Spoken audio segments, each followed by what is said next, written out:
Halo, Sinekrip, balik lagi sama gue Rashid Hari yang setelah sekian lama akhirnya mau nge-review film Korea lagi. Gue lupa kapan terakhir gue nge-review film Korea, tapi kayaknya udah agak lama karena gue sendiri udah cukup lama nggak nonton film Korea di bioskop ya. Tapi yang ini bukan film biasa nih, dalam arti dia itu di Korea sana berhasil sukses besar, mencatatkan banyak rekor.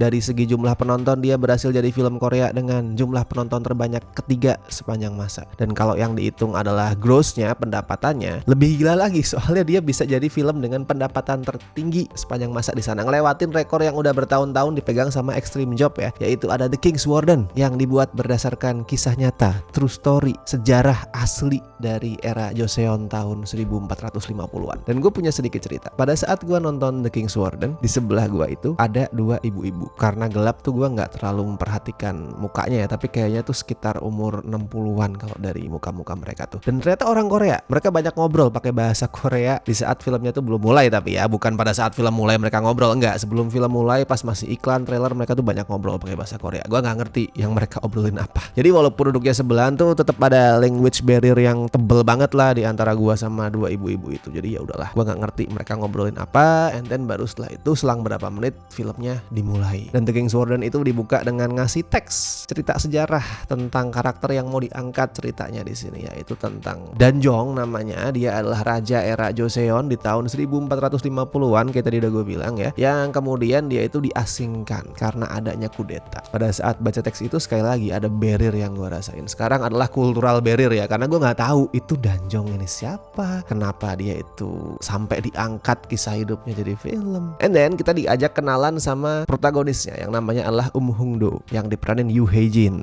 Dia itu adalah kepala desa sebuah desa miskin di daerah Jongyongpo. Miskin banget itu desa, dan saking miskinnya, saking laparnya orang-orang di sana, pada saat si Hong-do ini ngedenger rumor yang lumayan absurd sebenarnya, dia itu langsung oke, ini adalah jalan keluar dari kemiskinan. Rumornya tuh gini, kalau ada sebuah desa dipakai sebagai lokasi pengasingan pejabat negara, walaupun di awal tuh pasti para warganya akan struggle karena mereka harus kasih makan si pejabat yang diasingkan, harus berhadapan dengan keegoisan si pejabat itu, tapi in the end mereka akan makmur. Soalnya pihak kerajaan tuh bakal ngirim suplai makanan buat si pejabat, dan si pejabat bakal ngajarin banyak hal ke warga. Jadinya desa itu akan terentaskan dari kemiskinan dan kebodohan. Dan dia ngelihat itu dengan mata kepala dia sendiri. Dia ngelihat desa di sebelah dia tuh makmur. Jadinya langsung si Hong-do ini mikir, oke, gua juga harus ngelakuin hal yang sama ke desa gua. Langsunglah dia mengajukan diri, desa saya akan jadi tempat untuk pengasingan pejabat. Gue miris nonton, walaupun dikemas dengan konyol ya, dengan lucu, tapi gue miris. Saking lapar dan miskinnya orang-orang ini, mereka itu sampai rela rebutan ngejadiin desa mereka sebagai tempat pengasingan, lo bayangin. Dan akhirnya rencana si Hong-do ini di ACC, Cheonggyeongpo bakalan jadi tempat pengasingan. Masalahnya dia nggak ngerti yang mau diasingkan ke sana tuh siapa. Dia pikir ya udah menteri biasa, pejabat biasa, tapi turns out yang diasingkan adalah Yi Hong-wee yang diperanin Park Ji-hoon ya. Dia itu adalah Pangeran Nosan alias Raja Danjong yang baru aja dikudeta sama pamannya sendiri. Beda lo itu levelnya. Lo menampung pejabat misalkan siapa ya, hakim let's say yang diasingkan, sama lo menampung raja yang baru dikudeta tuh levelnya beda men. Bebannya tuh beda. Kalau sampai si raja itu mati, itu semua rakyat itu juga bakal dibunuh. Dan si Nosan ini raja yang masih muda banget ya. Pada saat dikudeta tuh umur dia kalau nggak salah tuh 15 tahun men. Masih remaja. Dan ngelihat gimana politik itu sedemikian kotor, sedemikian bengis, si Nosan ini udah kayak kehilangan semangat hidup lah. Dia nggak mau makan, nggak mau keluar kamar. Intinya warga desa tuh bingung, si Hong-do juga bingung, ini harus ngadepin si raja remaja yang mogok makan nih gimana caranya. Nah kalau ngomongin storytelling, gue ada plus minus di sini. Minusnya adalah ceritanya itu nggak punya intensitas, nggak ada sesuatu yang akan bikin penontonnya itu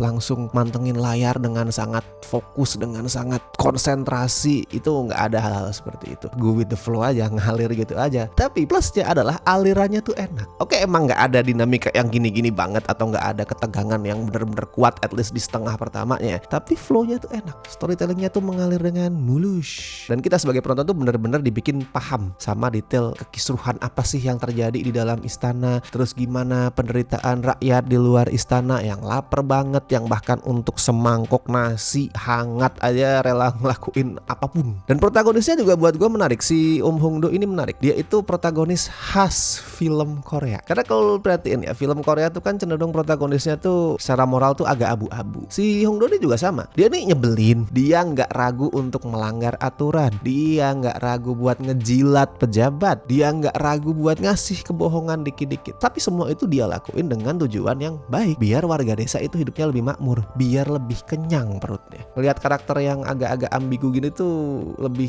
menyenangkan gak sih daripada lu ngelihat hero protagonis yang baik banget, yang perfect banget, yang sangat-sangat pure, murni. Misalkan ustadz yang gak punya salah. Itu tuh bosen. Nah tapi singkat cerita, si Hong Do dan para warga itu terus ngasih makanan ke Pangeran Nosan. Dan si Nosan terus-terusan menolak makanan itu ya, kayak aku tidak mau makan. Kondisinya berubah setelah ada turning point. Turning point itu terjadi pada saat si Nosan itu nolong warga dari serangan harimau. Itu turning point yang oke sebenarnya dari segi konsep. Jadi Nosan itu manah seekor harimau yang mau nyerang warga. Warga yang tadinya tuh masih agak-agak antipati, sedikit curiga sama Nosan, dari situ mulai bersimpati kan. Gila keren, dia mau melindungi warga, mengorbankan nyawa. Itu dari segi konsep bagus, tapi eksekusinya karena CGI harimaunya itu jelek, jadi kayak nggak semenggugah itu. Gue nggak menyalahkan 100% CGI-nya ya. Sekali lagi ini walaupun sinema Korea udah hitungannya maju, tetap bukan Hollywood. Jadi ya gue nggak akan berharap CGI yang sekeren Hollywood. Yang bermasalah adalah sutradaranya sebenarnya. Dia kan mestinya tahu kalau CGI yang dia punya itu nggak bagus-bagus amat. Jadi kenapa dia memutuskan memaksakan diri untuk nampilin harimau itu dengan sangat gamblang, pakai wide shot di siang hari bolong, terus berusaha nangkep semua gerakan harimau dengan detail. Kejelekan CGI itu jadi makin kelihatan. Kalau CGI lu terbatas, itu lu jangan maksain diri untuk nampilin semuanya, diakalin kayak entah dengan movement kamera atau agak-agak digelapin dikit gitu lightingnya. Ini semuanya jelas siang bolong dan kejelekan harimau itu kelihatan banget. Momen yang harusnya sangat-sangat menggugah jadi kayak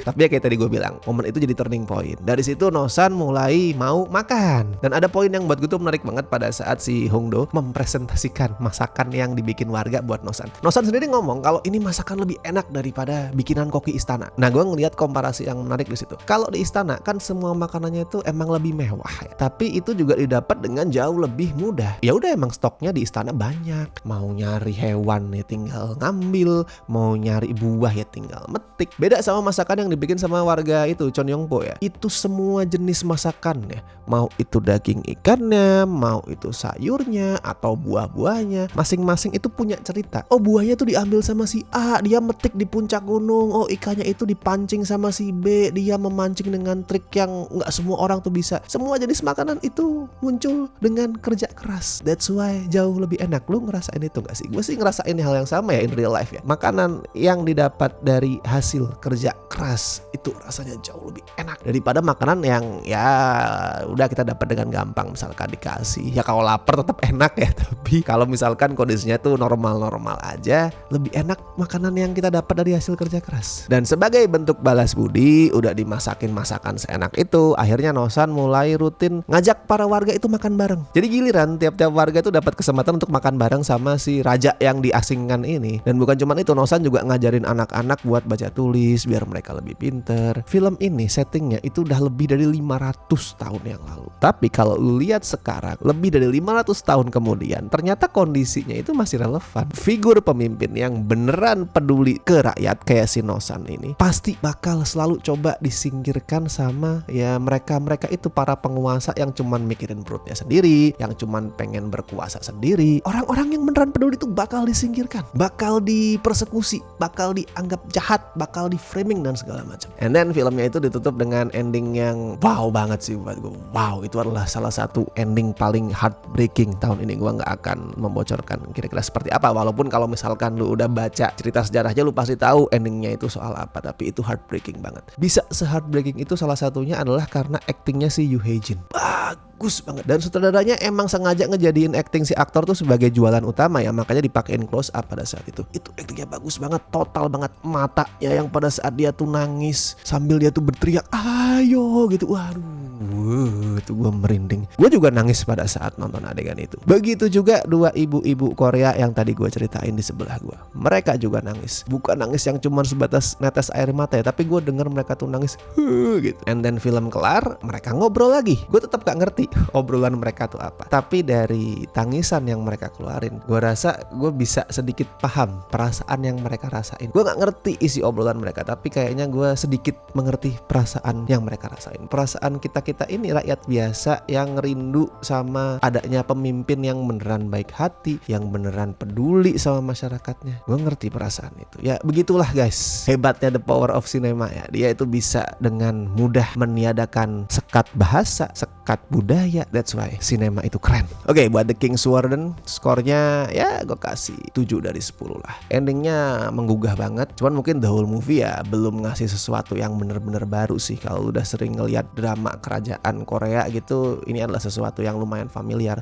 Tapi well told, well acted, well made. Jadi kalau misalkan lu pengen nonton, ini sangat worthy untuk ditonton di bioskop ya. Dan buat yang udah nonton, bagiin review kalian bisa di kolom komentar di bawah atau bisa juga di scorefilm.com. Silahkan diramaikan di sana. Dan thank you banget buat teman-teman yang masih setia join membership Cinecrip, terutama beliau-beliau berikut ini dari Tier Bestie and La Familia. Thank you so much. Oke, gue Rashid Hari. Sampai ketemu di review-review berikutnya.